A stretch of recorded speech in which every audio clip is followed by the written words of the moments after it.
Good evening and welcome. I'll call the meeting of the Burnsville Planning Commission for Monday, March 11th to order. Welcome to everyone in the audience and joining us at home. Our first item on the agenda is approval of the agenda. Are there any additions from staff? None from staff. Commissioners? Nope. If not, I'd entertain a motion. So moved. Is there a second? Second. It's been moved and seconded. Any discussion? Seeing none, all those in favor say aye. Aye. Opposed?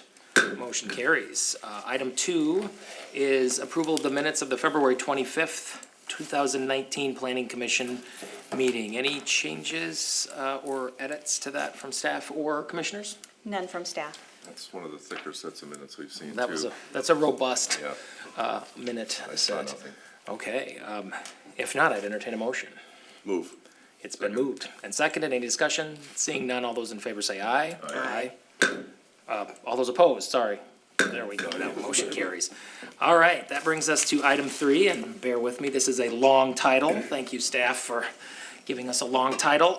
Item 3 is a public hearing of Healy-Rom Burnsville Limited Partnership for a rezoning from B1 Office Business District to mixed-use planned unit development, a conditional use permit within shoreland, preliminary and final plat of Twin Lakes Residential Addition, concept and development stage approval of a planned unit development for construction of a 5-story, 275-unit multifamily apartment building, and planned unit development concept stage approval of 1 high-density apartment development and 1 medium-density townhouse development located at 14501 Grand Avenue South, and PID 029037000020. I hope I didn't miss a zero there. Ms. Dean? Thank you, Chair, members of the Commission. We did that long title on purpose, so if you allow me to walk over here in time from your last action to right now. Thank you. So this project may be familiar to many of you in the Planning Commission and even our audience. So to go over some recent history, in July of 2017, the City Council heard about a concept plan from the project applicant that showed proposed apartments and townhomes, kind of a mix. They showed them a couple of different concepts. Council was certainly at that point supportive of the idea of the sketches that were shown, and the applicant decided to move forward in an application which we saw in fall of 2018. The specific request at that time was for a comprehensive guide plan change for the property. It was guided business, and the proposal was to mixed use to allow for housing to be on the site. So business in our business districts, the only type of housing we allow is really like assisted living or a higher density senior housing. So to allow that to occur, the comp plan change occurred. Now that was to our 2030 plan because the 2040 comprehensive plan has not been yet adopted by the Metropolitan Council. So the applicant kind of took a phased approach to make that request go forward first. As part of that, because of the number of proposed units and the ownership of the property, an EAW is required, so an environmental assessment worksheet. Basically, it's a state requirement, and there's different thresholds. This one was triggered by the number of units. And basically, you go through the worksheet to look at potential impacts to the site. So what are the potential impacts to the wetlands, to traffic, to noise, to air, with the density? Are there impacts? Are there not? Can those be mitigated? That's analyzed, information's presented, information was presented to city staff. There's also a notification requirement. You're required to notify different agencies, the Minnesota Pollution Control Agency, the State Historic Preservation Office, MnDOT, for example. We did this, there's a whole list of agencies that you're required to send notification to. That was completed. We received 8 comments from those agencies. There were just general comments of either no comment or those that stated no further environmental review was necessary, or some comments about you should consider this traffic improvement. For example, Dakota County highlighted a concern with traffic, which was in regards to a suggestion to add a turn lane onto County Road 42 onto Grand Avenue. So we saw some of those comments come through. Ultimately, the city staff took that information and presented that to city council, and they passed a resolution, and that resolution highlights a negative declaration. So basically, no further specific environmental study or no EIS is required for this site. That would be just further study, further scoping, further analysis, and further mitigation. That information, the EAW information, is one of the requirements for the Metropolitan Council to change the guide plan. And once that was complete, the Metropolitan Council was able to complete their review of the guide plan change, which they approved. And ultimately, our city council approved the guide plan change to allow mixed use for these properties. And that happened in February of 2019. So the site that we've been talking about, I have it up on your screens, aerial photo. The location, which I probably should have identified earlier, it's generally south of County Road 42, east of 35E, 35W, north of South Cross. Site's about 32 acres, and again, those two properties. It is adjacent to Twin Lake, which is identified on the eastern portion of the property. And then the guide plan, again, mixed use currently in that phased approach. And then the zoning, it's currently B1. So in order to be in compliance with the comprehensive plan, the applicant needs to change the zoning to mixed use so that the two can match. So that's part of the request.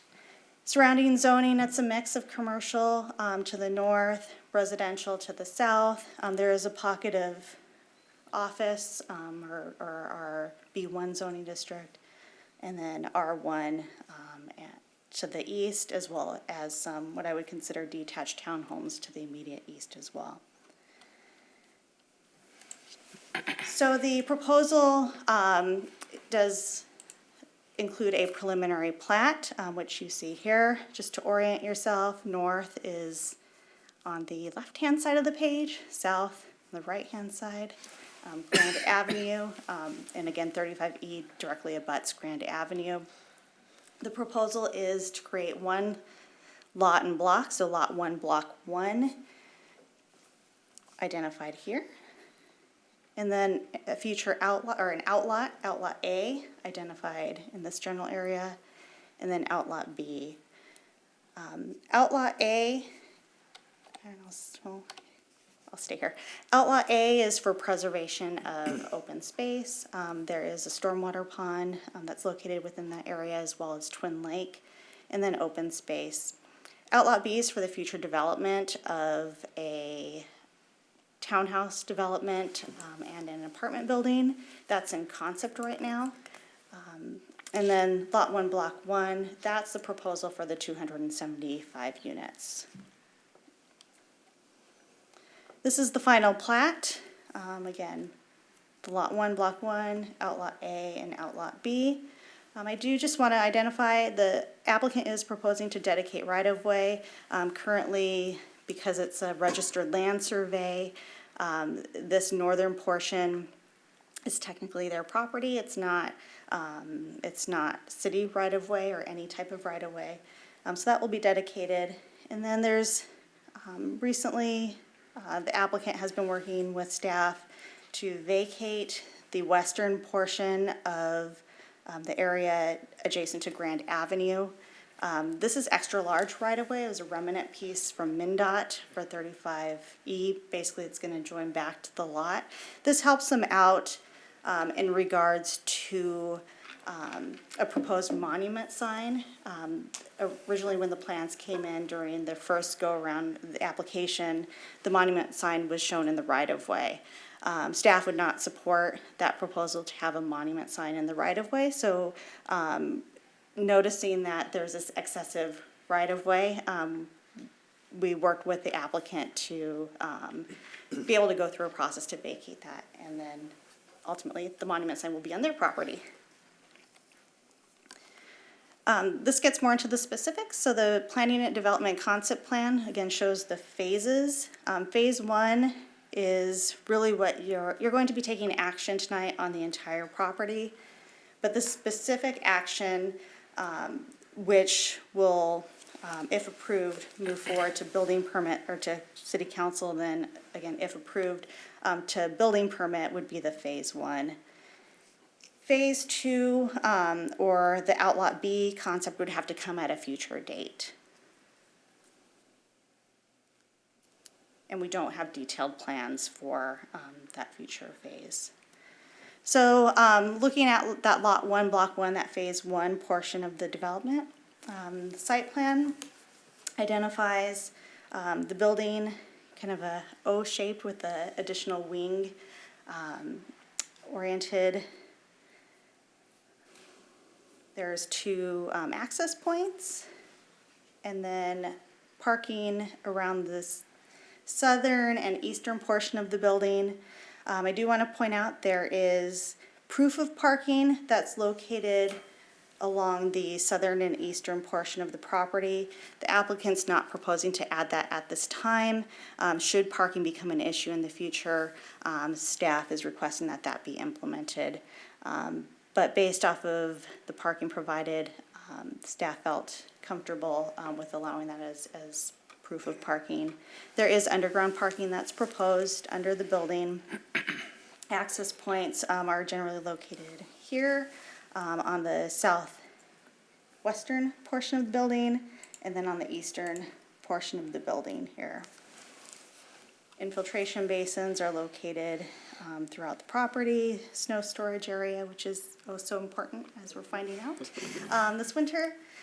Retaining wall is located generally on the southern portion of the property, and this is just to point out just the general entry area where residents could enter or guests could enter. This is where the lobby is located. Just wanted to point that out.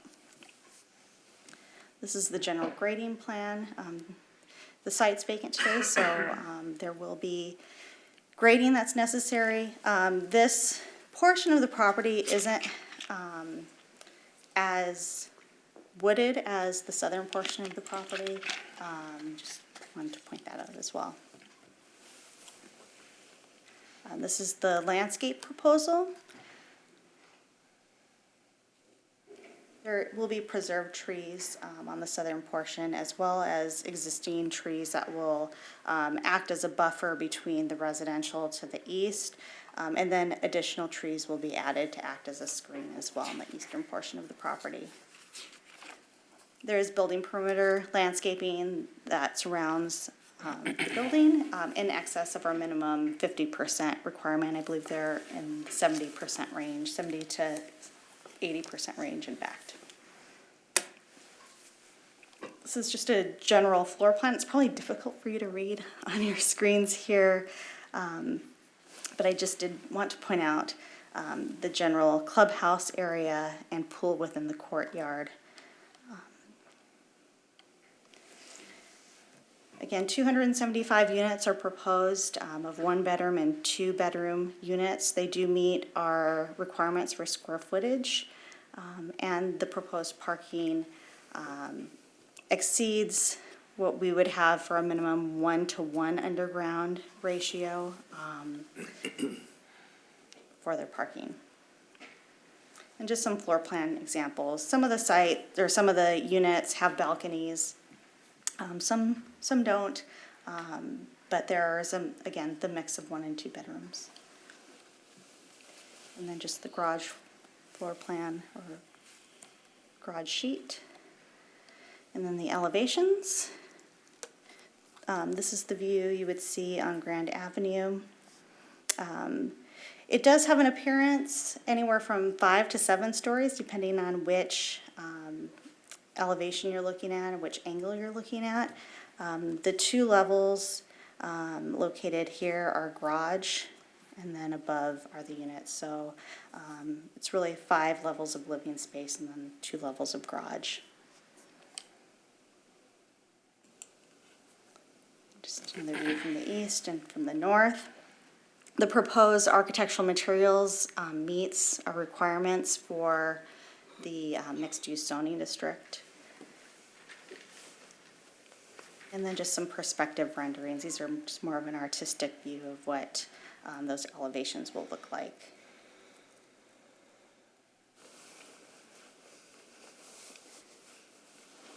The applicant has provided some amenity examples. These are mostly of their interior finishes, and one of the exterior. There will be an outdoor rooftop observation area. Outdoor amenities include, like I said, the pool, barbecue pits, hammocks, tables, lounge chairs, a variety of amenities, which we do. We don't require necessarily very specific amenities within our city code, but we do address them in some fashion. And so they are providing amenities as generally required in our city code.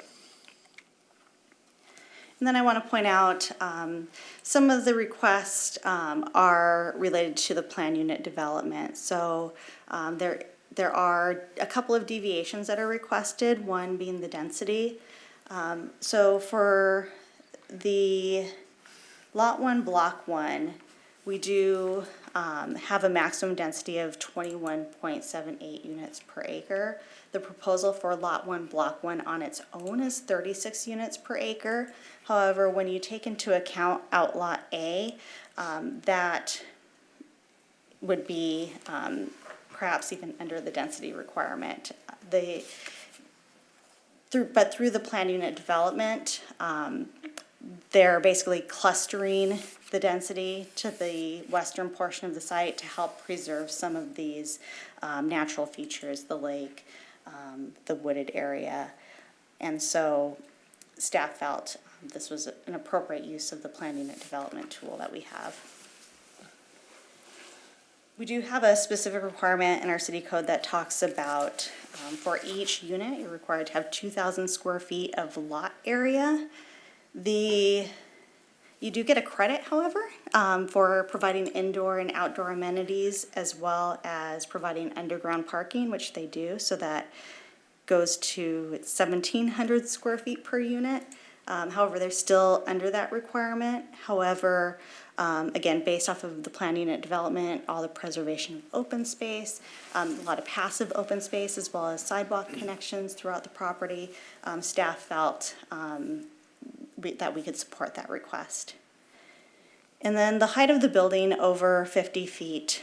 Within our mixed-use zoning district, there is a maximum height of 50 feet. Anything over that triggers a conditional use permit request. So it doesn't mean it can't be approved or it can't be requested. That means basically you have to provide mitigation or show how you're meeting specific standards within our city code. And there's kind of a series of, almost like a checklist in our city code to see if it's something that, from a staff standpoint, if we can support. And from our standpoint, yes, it does, based off of the unique topography, the preserved open space, the underground parking provided, traffic impacts are mitigated, public utilities are managed, and they're provided, so they're accessible and provided, and setbacks are met for the proposed site. There are deviations requested. Again, we talked about density, the square footage per unit. There is a deviation for the landscaping diversity mix. We require that, we have, again, kind of a chart that requires 3 out of the 4 different categories of landscaping be provided. So number of overstory trees, number of shrubs, understory trees. They're providing 2 out of those 4 categories. However, again, because of the open space that's provided, the overall mix of those 4 categories, staff felt we could support that. And then parking, city code requires 644 parking spaces for the proposal.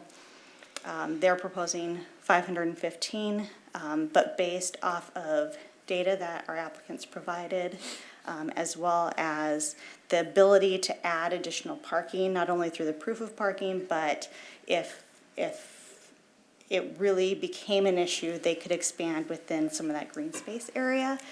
Staff felt we could support the request. PUD benefits highlighted. This proposal is very similar to the 2017 concept that was presented to our city council. The proposal is consistent with the comprehensive guide plan change that occurred and the EAW.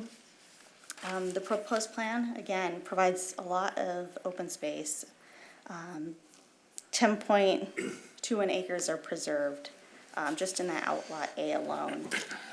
And then phase one, lot one, block one, provides a whole series of amenities, which are a benefit that goes above and beyond, I would say, the minimum requirements.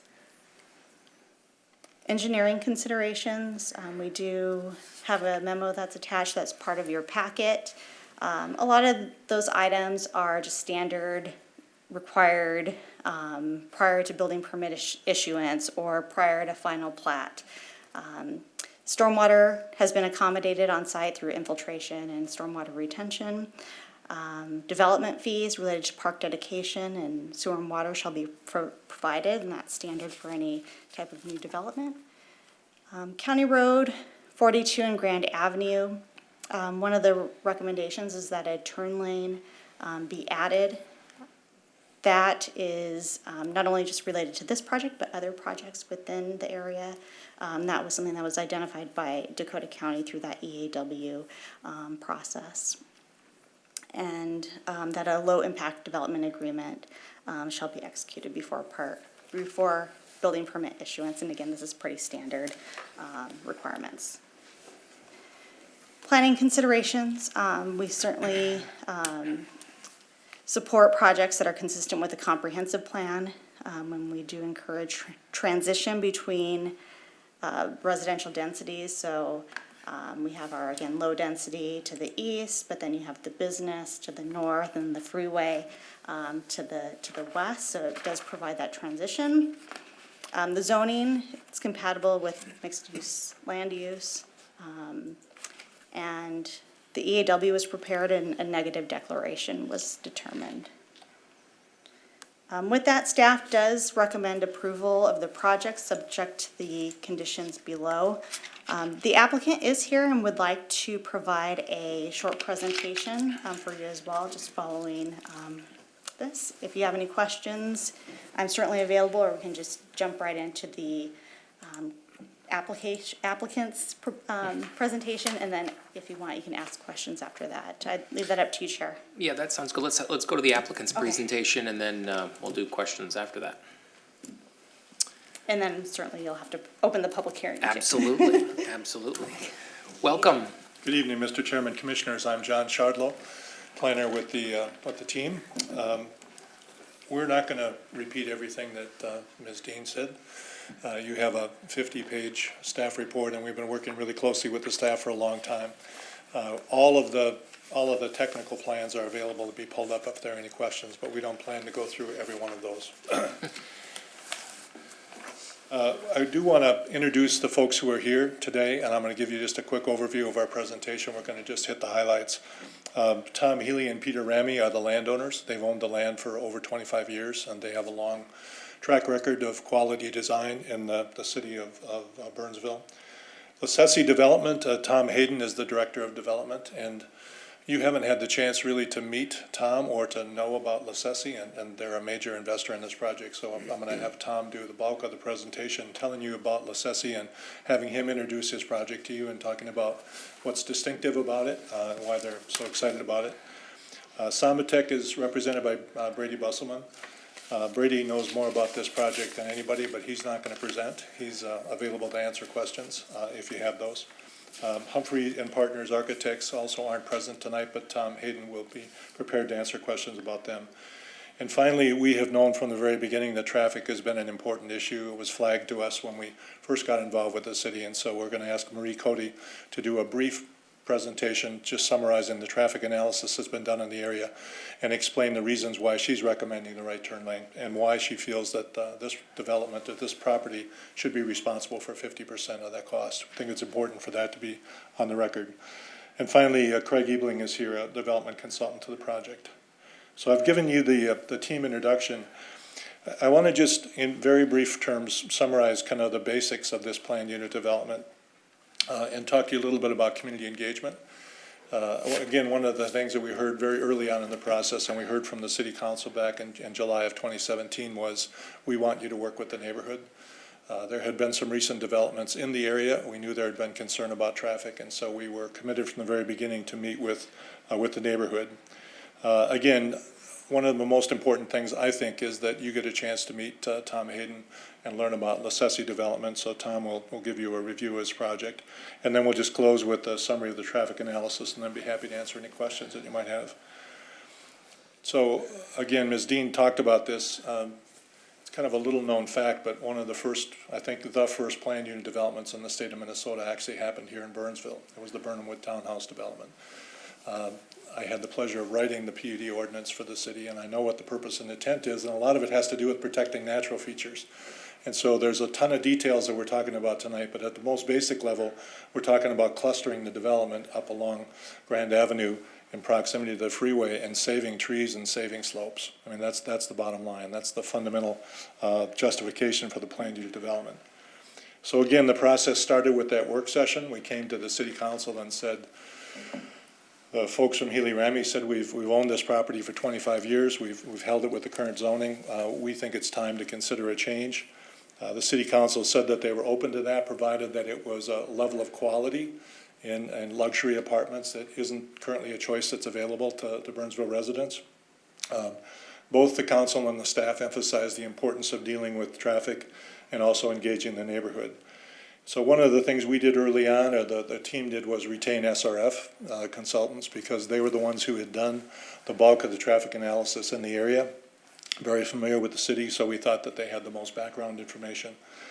We did hold 5 neighborhood meetings, including 2 of those with the immediately adjacent property owners. We met with them out on the site. We'd staked where the locations of the buildings were, had the plans, had elevation drawings, and sort of looked at where the buildings would be from their units, and basically committed to them that we would meet with them again when we had the development of the more detailed plans available. And let me just say, they've been very gracious in meeting with us. They've had questions, they've asked the questions, we've done our best to answer them. The vegetation that exists on the site between this development and their homes is very dense in the summer. You're not going to see anything. But we're also going to augment that with large-size evergreen trees to beef up that screening even more. And we've also said to them that we'll continue to honor the commitment to do everything we can to make sure that we're as good a neighbor as possible, including downcast fixtures and making sure that there's no light trespass or anything like that. So I want to introduce Tom Hayden and give Tom a chance to talk about LaCessi development and for him to present his development, his project to you. When Tom is done, Marie will give a brief overview of the traffic issues, and then we're happy to answer questions. Thank you. Great. Thank you. Welcome, Mr. LaCessi. Thank you. Thank you for the opportunity to speak to you this evening. My name is Tom Hayden, and I am the Development Director at LaCessi Development. We're not a household name in the Twin Cities, but we have been developing in this market for over 20 years now. Our first project started in Woodbury. It was the Grand Reserve at Eagle Valley that was built in the mid-90s, followed by a project called City Walk, also in Woodbury, that was for us 2 phases that really began the approval process in 2002. So we've been working on that one, and we still own it now 17 years later. We also then built a project in Maple Grove in the Arbor Lake subdivision area, right by the park. So that was a 2-phase project that was also about 450 units. And then currently we have a project about to open in Minnetonka. It's 323 units, and interestingly enough, it's very similar in design to what we're proposing to do here.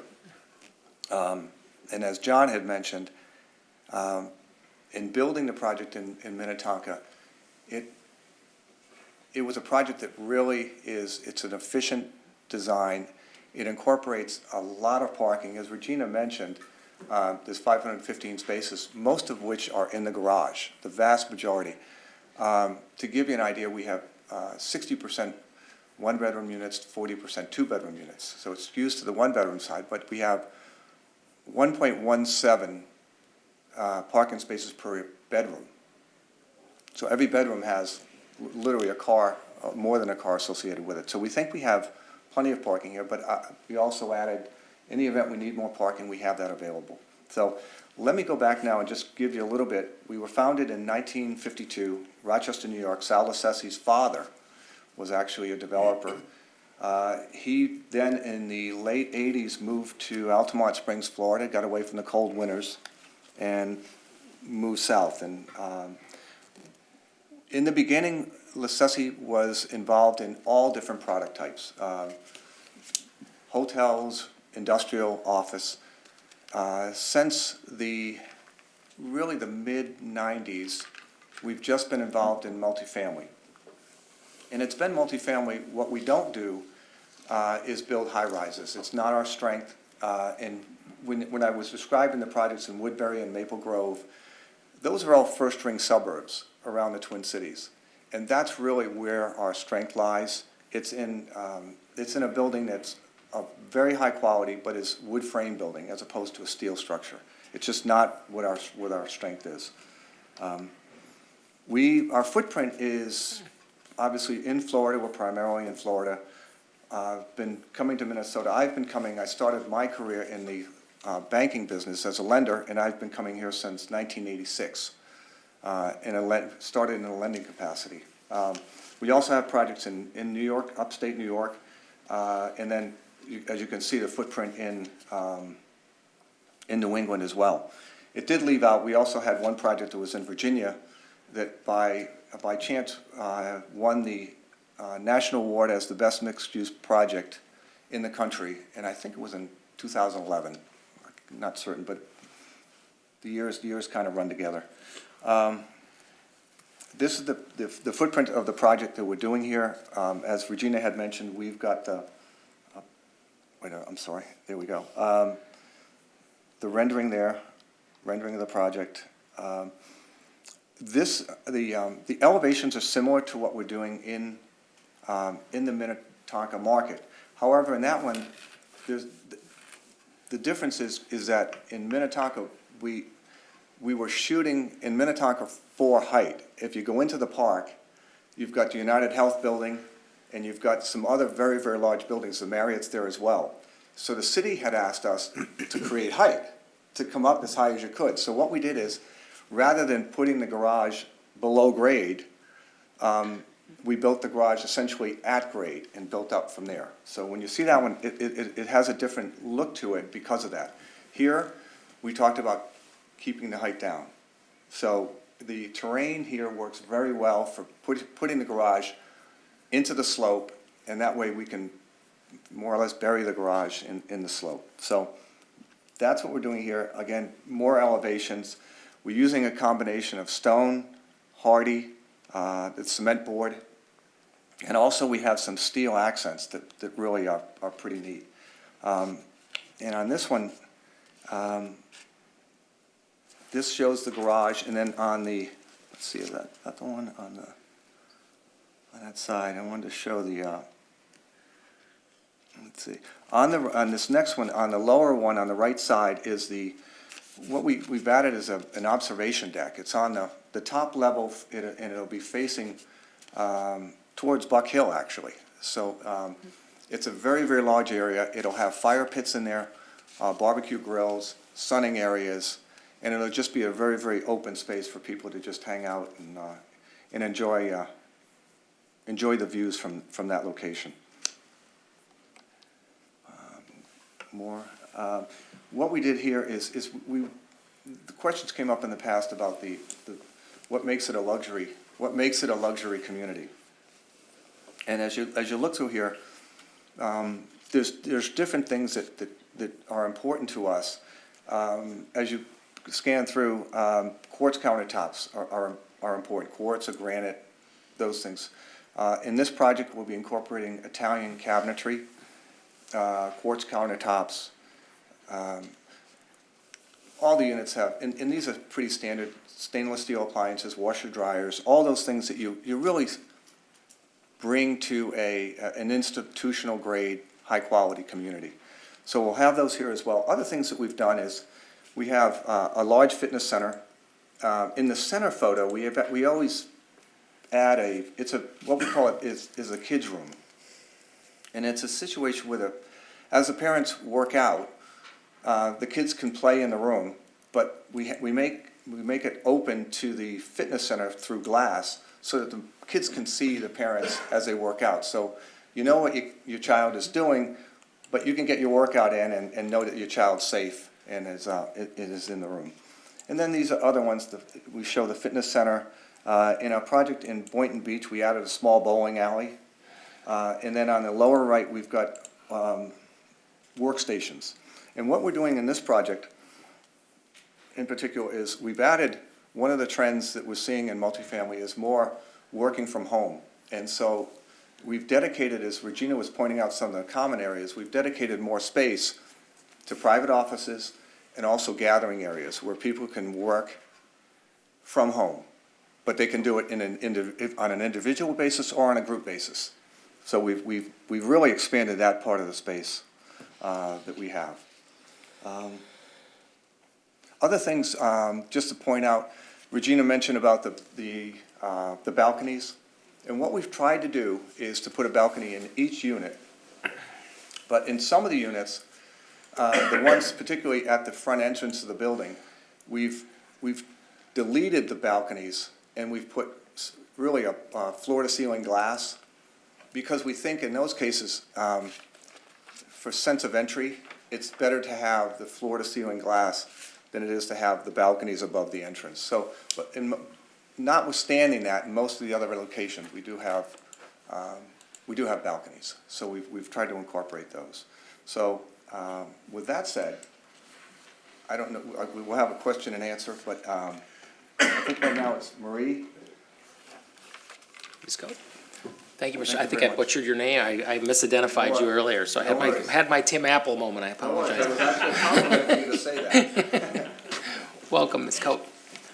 Good evening, Mr. Chair, Planning Commissioners.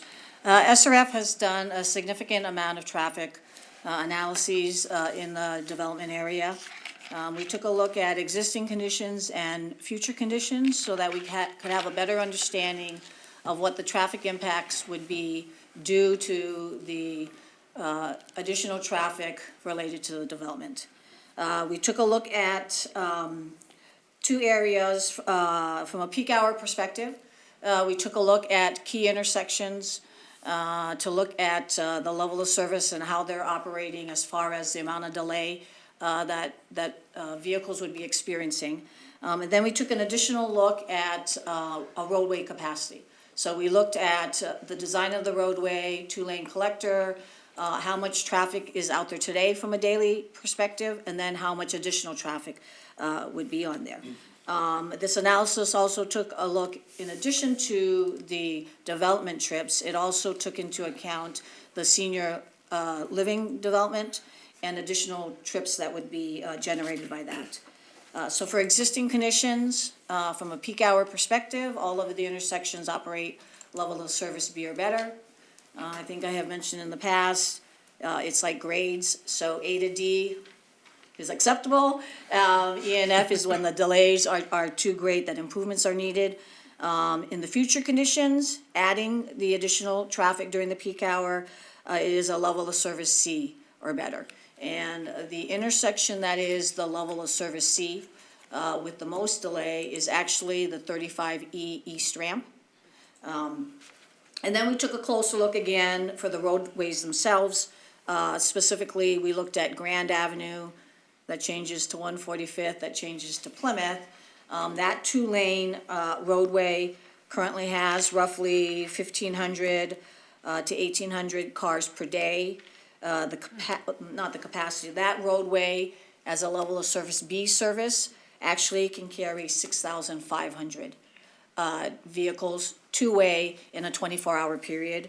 And so under future conditions, it adds roughly 700 to 900 additional trips from a daily perspective. So there definitely is enough capacity on that roadway. So from an operations standpoint, whether it's a peak hour or a daily perspective, the adjacent roadway system and intersections can handle the additional traffic. So that's the operations side. We did take a look from the safety side. We do agree with the county, and we support the recommendation for an eastbound right turn lane on 42 to make a right on Grand Avenue. It is going to be a shorter turn lane based on spacing, but that is needed because of higher speeds on 42 and higher volumes. So it just removes the traffic from the through. It does eliminate the potential for rear-end crashes. I was also asked to take a closer look at how much of the development contributed to that.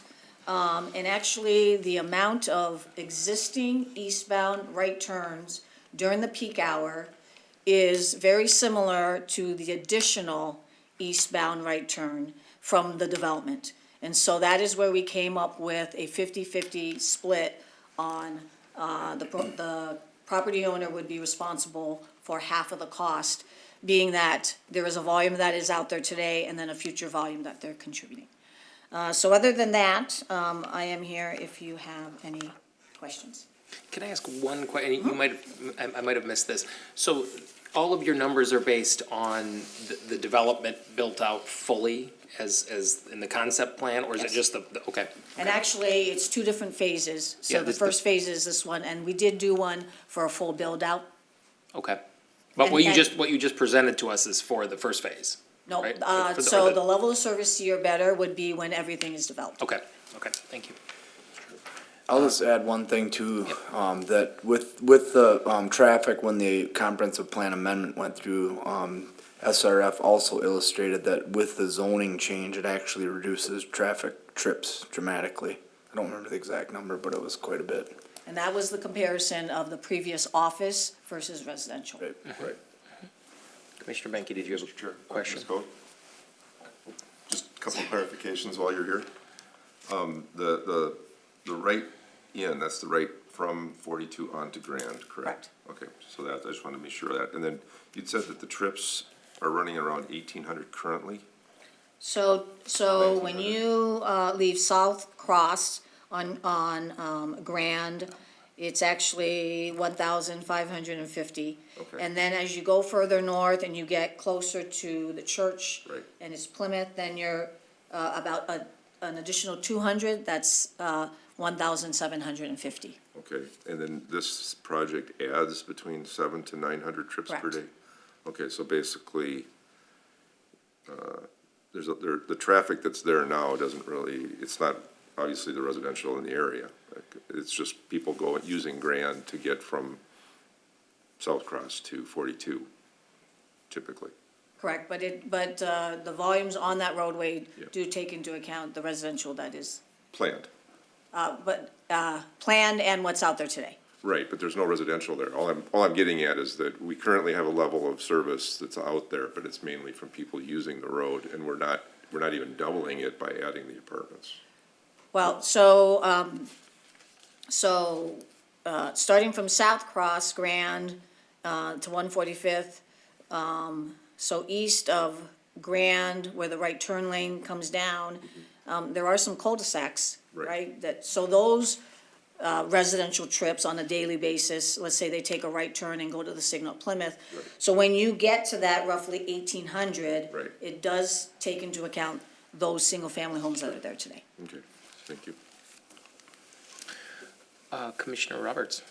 Just a quick question in regards to this, the people living here, their basic quickest way to get to the 35s would be going from 145th, it turns into Plymouth, and then hitting 42 and then heading west, Correct.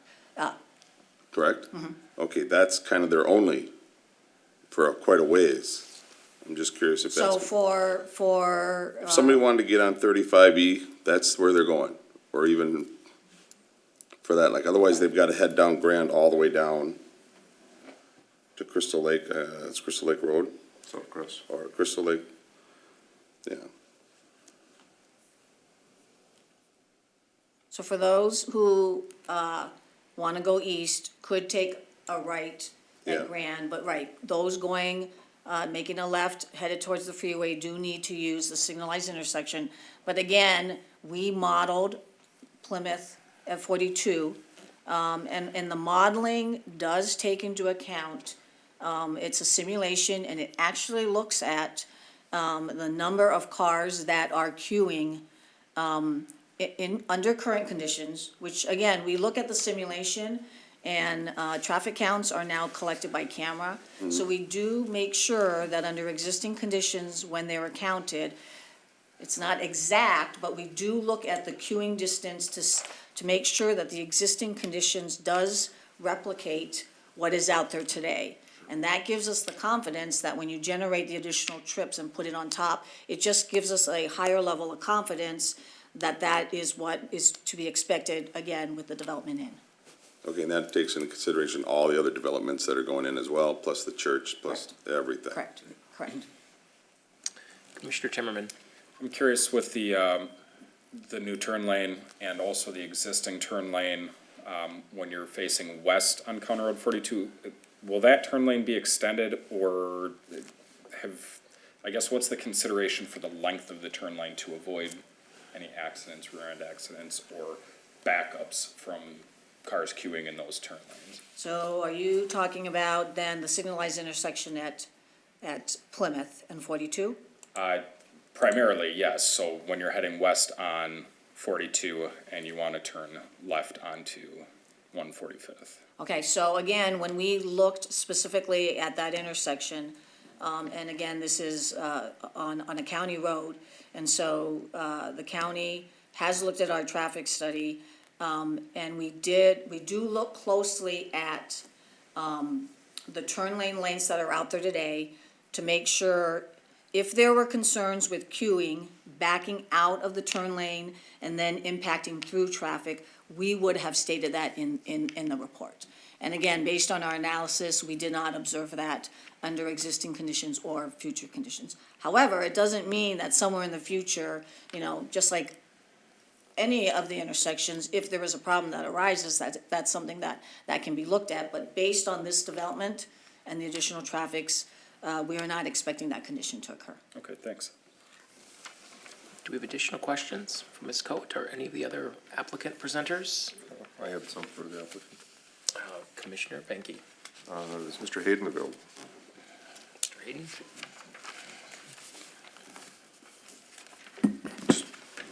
I sort of just had one observation, and I had looked at the buildings that are under construction in Minnetonka, and we really, could you go back to could you back this up and go to your perspective? A couple more, the perspective. Next one. I guess what I was curious about when I looked at the Minnetonka one, the perspective here, all three of the areas where the roof pops up show glass. And I noticed that on the Minnetonka one of them showed as glass, but several of the other ones were solid. Yes. I guess what I'm curious about, is that really a tall unit? Is it spandrel glass? Are they gonna use the glass, or is it gonna be, become a different material? And I'm just really curious, is there major differences to the elevations that we might see? What we did in Minnetonka was to replace the spandrel glass with a material, and then we're going to uplight it so that it'll have the effect of being lit. But we found some issues with the spandrel glass Okay. that because of the size of this, our engineers said, that's a little bit too much, and there's a concern. It's not a resident, there's no unit there. Okay. It is it's just a glass facade. Okay, so that's not a two-story unit in that corner No, or it's anything not. like that? No, Okay, it's not a two-story unit. all right. So can we expect that these will change to that same type then? They may. They may, yes. So the alternative to that might be the glass stays or another idea completely. It would be something that would have the appearance of where the glass that would be almost a reflective material, but have the light shooting up on it. Okay. So that when you have the lid on it, it gives it this lighted feeling at the top of the building. Okay. Is what we were trying to achieve in doing it. The other issue that came in with this was, when it was glass, it became lighting inside. And the engineer said, well, how are you going to get in and change the lights? Because now you're introducing a door, and it just becomes, one thing led to another, and it just became a challenge for us. So we said, okay, let's get the same result, but do it in a design that we can actually change light bulbs with. Okay. And then will you be owning Lot 1, but not the other lots? Currently, Correct. you don't have current plans to develop the rest of the lots, Healy Ramey do? We do not at this point. Okay. And I think the rest are for Regina. Okay, Okay. thank you. I'm gonna head back over there. All right. Who wants to go first? You want I'll to just continue? be as well. Commissioner Banky. Thank you. Regina, just a couple things. Did the historical review give you anything in the AW at all for that area, or has that area been disturbed? From what I understand, there wasn't anything specific as far as archaeological, and no architectural past, so that all came out clear. And then essentially, but for the subdivision of the lots, none of the deviations would be necessary if this was a single PUD and one lot, one project essentially. Yeah, let me go back to the planning unit development. Except for parking, which is my next question. Correct. Yeah. Correct. And then for parking, I note that one of the recommendations was that that parking be installed within 90 days, and I presume that, of the city's request, and I presume the city wouldn't ask at the beginning of winter. Correct. So that the 90-day limit would be accomplishable by the applicant. Right. I mean, we would be flexible. I Yeah. just wanted to make sure that we didn't want to change that number to something else, and obviously it's not too easy to build parking right now. That's correct. And, are buffers required for, like the buffer they're putting between the parking and the drive aisles and the neighbors? Are they required residential to residential? There is can't talk. There's screening requirements as far as buffering between parking lots and lighting. Right. So those are some specific requirements that we do have spelled out in our city code. But what they're presenting here is greatly in excess of what's required by code. They are adding additional landscaping and I would say going above and beyond the Thank you. minimum standards. I think that is what I had. Thank you. Commissioner Henderson. Just a real quick question, Regina. In your memo, you stated a couple of times that to incorporate Lot A, it would meet the requirements, but then in the recommendation, it says that Lot A could be combined with the Phase 1, or it could be combined with Lot B. I don't understand how A could be then used for Phase 1 to meet the requirements. So if you look at both properties kind of as they stand right now, the whole 32 acres, and if you look at that as a whole, it coming in as a plan unit development, through that tool, we can look at it kind of holistically. And so, but then you do have to break it down when you go into like Lot 1, Block 1, and the analysis becomes a little different on how we try to explain or how we rationalize what the request is. So, early on in the application phase, staff could have asked the applicant to adjust those lot boundaries to incorporate part of that outlot A into lot 1 and maybe a portion of that outlot A into future outlot B, but we didn't do that. So what we're recommending in the future, and you may see that you may have seen that as one of the recommendations, is that future outlot A gets combined with outlot B somehow in the future. But again, if you look at it, the development holistically, it kind of follows a plan unit development pattern. But yeah, we kind of have to, how we justify it, it's a little, might get a little complicated, as you saw, and as Yeah. I'm kind of as I was bouncing back and forth in the report. So can outlot A also be used then for the second phase to help it meet requirements then? I mean, because if it's used once, is it used up? It'll be part of the narrative, part of the,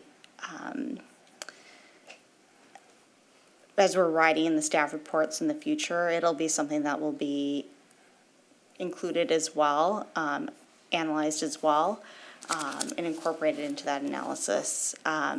We do that, we've done that similarly with Fairview Ridges, and other larger planning developments where you're kind of always looking back, and they're almost like shared properties in the analysis when you're looking at a plan unit development. I think, does the applicant have a comment on that? Just to say that it'll all be part of a single planned unit development. The city will pass an ordinance to approve a planned unit development for this property. And so the attachment, if you will, of outlot A has to do more with sort of ongoing maintenance responsibilities and so forth, more than changing the density or bait and switch or anything like that. Okay. So this is a planned unit development. It's as if you're approving a customized zoning district for this property. Okay. I was gonna add that, I was gonna ask Regina if the, Commissioner Pankey. thank you, if outlot A was needed to be handled for maintenance, and somebody's gotta own it, we certainly don't want it to sit by itself and have it maintenance then become the responsibility of the city. Who is the maintenance currently of those ponds the responsibility of the city? Or some of it's the city and some of it will be the property owner, or? I'm looking over at Brian. Well, I'm not- typically an outlot like that would be, responsibility of the city. I don't know the ownership on this exact one. I'd have to look into that and comment back, but in this case, I would assume that the developer, because it is a PUD, will be taking over that outlot, but. I mean, if I'm the wrong, outlet let me know. appears, sorry, Brian, the outlet appears to include part of Twin Lake, but Correct. that's a city. Right, and that's why I would imagine that, there may be some sort of an easement over it right now that the city does maintain it, but, because this is becoming part of a PUD, I would imagine that it will be maintained by the developer, that portion of that outlot. Right. Even though I know Twin Lakes Pond sits in, a portion of both, so there may be some joint agreement. And Twin Lake's a DNR lake, so, but the property itself will be owned by Healy Ramey still, until at such time they move on to develop the properties. But we are, that condition, because there is concern at some point that outlot that covers Twin Lake and the stormwater area could potentially go tax forfeit. And we have confidence in this property owner that it won't, but it does happen. And that's why their condition says, that we want it, staff would like it incorporated into future outlot B so that, basically that common lot line gets erased and then it becomes part of the future property instead. Right. But that any easement, any protection, continues throughout the life of the property in the future. Right. Additional questions for Ms. Dean or for the applicant? Okay, I think we're ready to open the public hearing at 7:29 PM. If anyone would like to speak on this project, please come forward and identify yourself and your address for the record.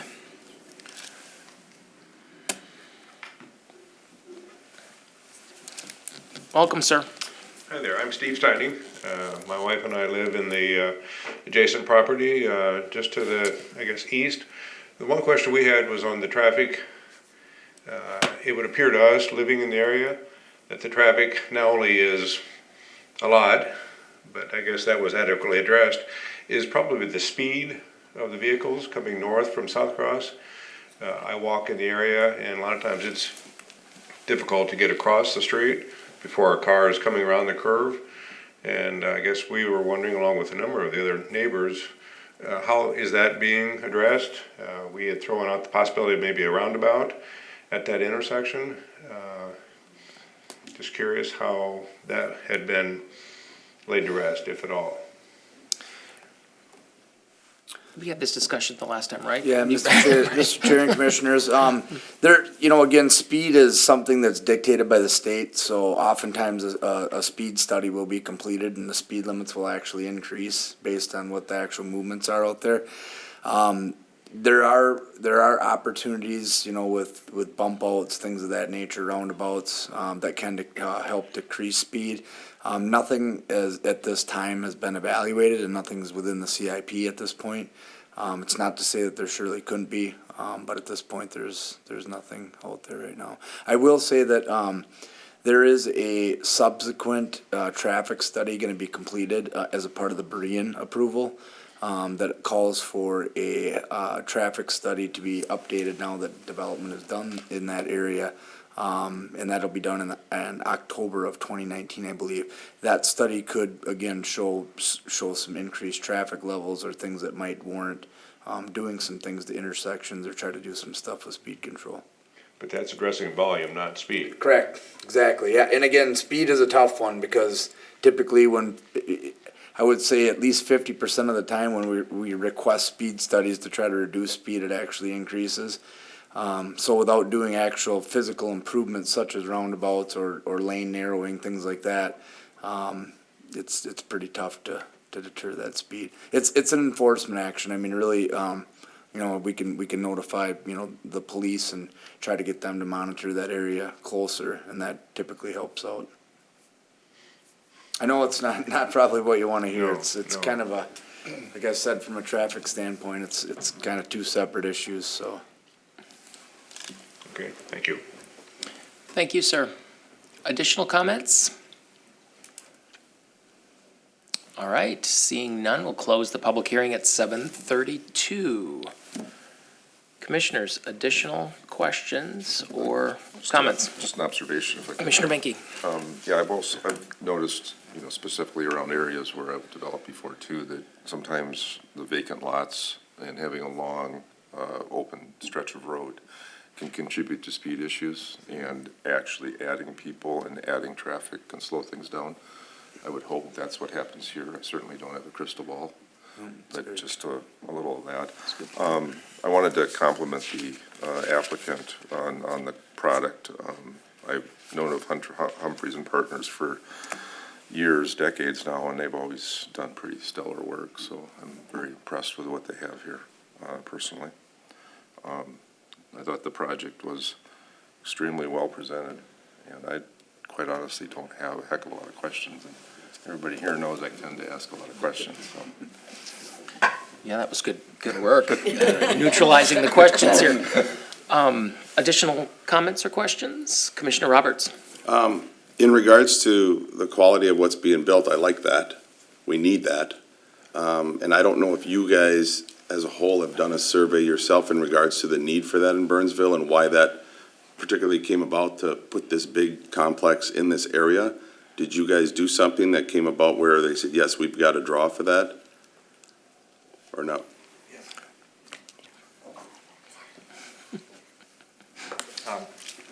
Welcome back. Thank you.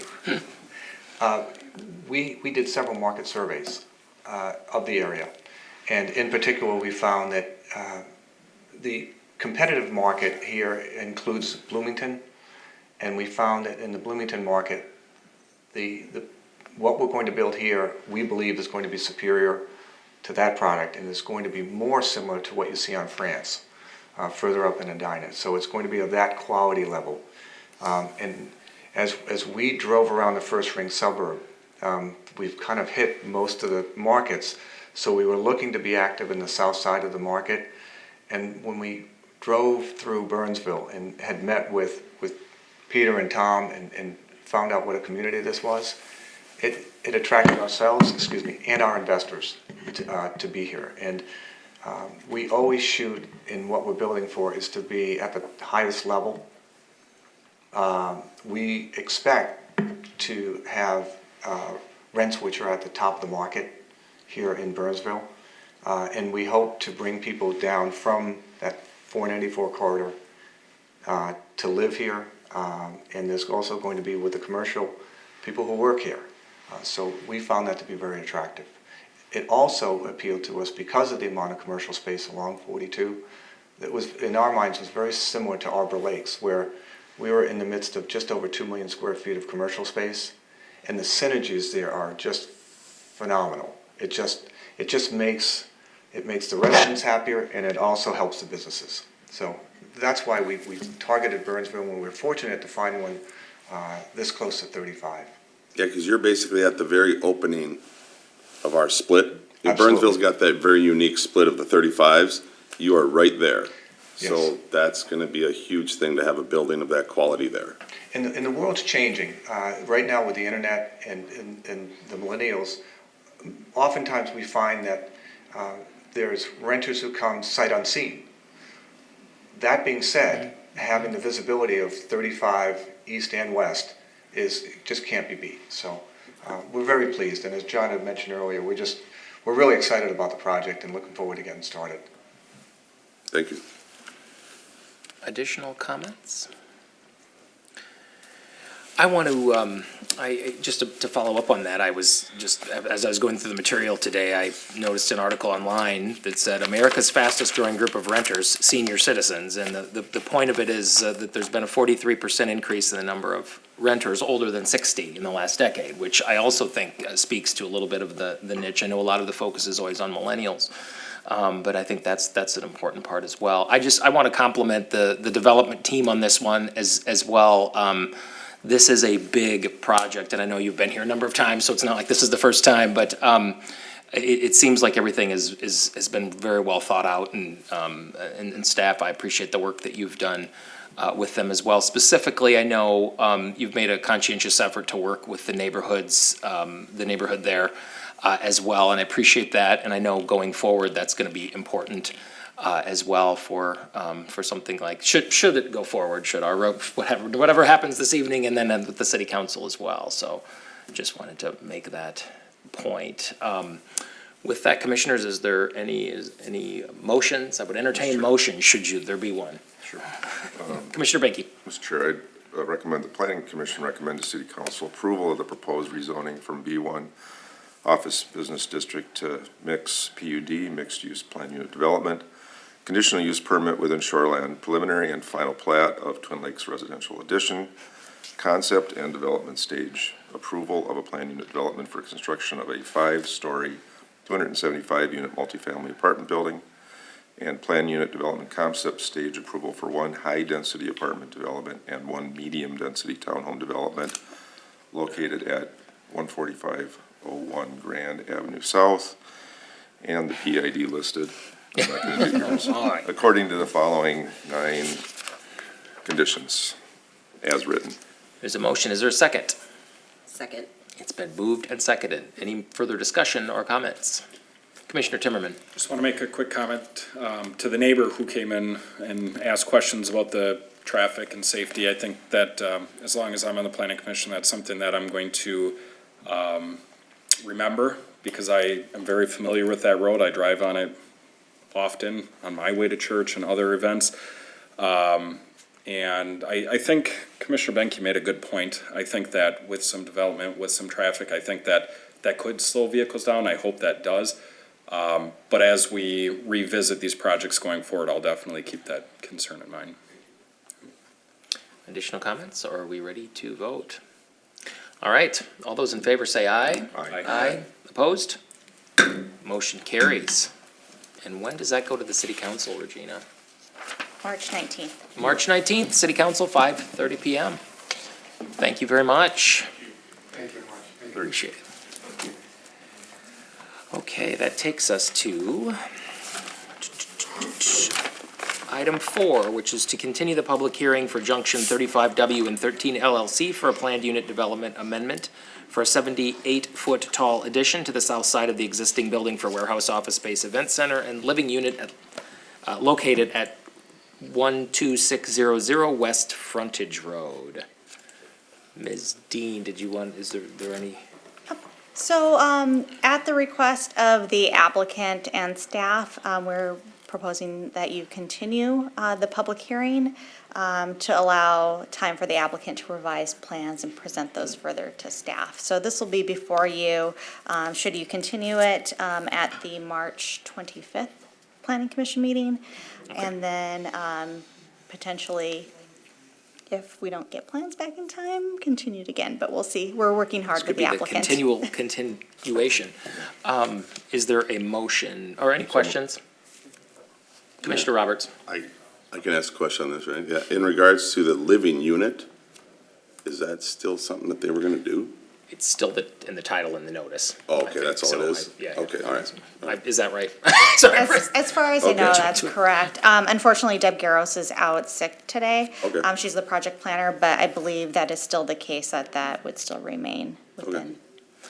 So motion to continue, So moved. by Commissioner Benke. Is there a second? Second. Seconded by Commissioner Roberts. Any discussion? Seeing none, all those in favor say aye. Aye. Aye. Opposed? Motion carries. Okay, that brings us to item 5, which is a public hearing for Todd Christofferson for conditional use permit to allow excavation and filling in the floodplain of Crystal Lake and variance to allow construction of one single-family home on the vacant property located between 1228 and 1304 Bluebill Bay Road. Ms. Dean? Thank you, Chair, members of the commission. This may be very familiar to you as you saw this in February. So just a brief project history for any new people joining us tonight. In February 4th, the Parks, Recreation, and Natural Resources Commission reviewed the proposal. They recommended approval. At the February 11th Planning Commission meeting, you heard the proposal for a preliminary and final plat, as well as a conditional use permit, or conditional use permits related to shoreline, as well as multiple variances. It's my understanding that after that meeting occurred, there were some minor changes that were identified. And because of those changes, because they're tied to a very specific number, we had to go ahead and republish for those variance requests and for the conditional use permit. The preliminary and final plat action will go ahead to City Council to make the lot into one buildable lot. However, we did have to identify those variances. So the items that were identified were a attached deck. So at one point, there was a deck proposed that was more of a platform deck. And if you look at our city code, it's not considered a structure, a platform deck, if it's under a certain height. And so it wasn't identified within the report. Now, an attached deck's proposed, which would be 37.5 feet from the ordinary high water level. And so that is now identified as one of the requests. The house was also slightly repositioned, moving towards the front property line. In doing that, we needed to highlight the variance change, as well as, in doing so, there is a decrease in impervious surface. I think it's from about 27% to 24%. This was a site plan that was reviewed at the Planning Commission meeting on February 11th. And then the proposed site plan in your packet and before you tonight. So the deck is located generally in the eastern portion of the house, and then the house is pushed up closer to the front property line, resulting in those highlighted variances. So these are the specific variance requests. I won't go through them all unless you have specific questions. There is within your packet are variance checklist that we provide with all our variance applications. Basically, that has not changed at all. They still meet the same criteria as before. Staff does recommend approval according to the conditions highlighted below, and I believe the applicant is in the audience if there are any specific questions. I'll be happy to stand for any questions as well. Commissioners, questions? Any for the applicant? I'm hearing none. That means, oh, we've got to have a public hearing, don't we? Sorry, I was ready to move on. All right, we'll open the public hearing at 7:45 PM. If anybody wants to speak on this, please come forward and identify yourself for the record. I'm seeing no movement, so we will close the public hearing. Commissioners, your pleasure for discussion. Chair, I make a motion. Commissioner Benke. There it is. Chair, I would make a motion. The planning commission recommends city council approval of the CUP and variances with the following 11 conditions as written. Is there a second? Second. It's been moved and seconded. Any further discussion? Seeing none, all those in favor say aye. Aye. Opposed? Motion carries. Thank you very much. And that, when did we say city council meeting was? March 19th. March 19th, 5:30 PM. That'll go to them. Thank you. All right, that brings us to updates. Yes, so Christine. I have the draft agenda for you. It's a very full agenda. Some of the items could potentially be removed, just in the sake of time and, oh. Here, you can have mine. I usually end up with 3. Yeah. As far as updates from projects that went, that were before we got planning commission and then went to city council, the car wash, the Bubble Barn was, before council, because of the dissenting votes. It was on the regular agenda. They did approve the project. The landfill, Burnsville Sanitary Landfill was before council in concept, and that was approved in concept as well. If there's any specific questions, I'm more than happy to answer. Sounds good. Any questions for Ms. Dean? All right, I would then entertain a motion to adjourn. I move to adjourn. Second. It's been moved and seconded. All those, any discussion? Seeing none. All those in favor, say aye. Aye. Opposed? Motion carries. We are adjourned. Thank you very much.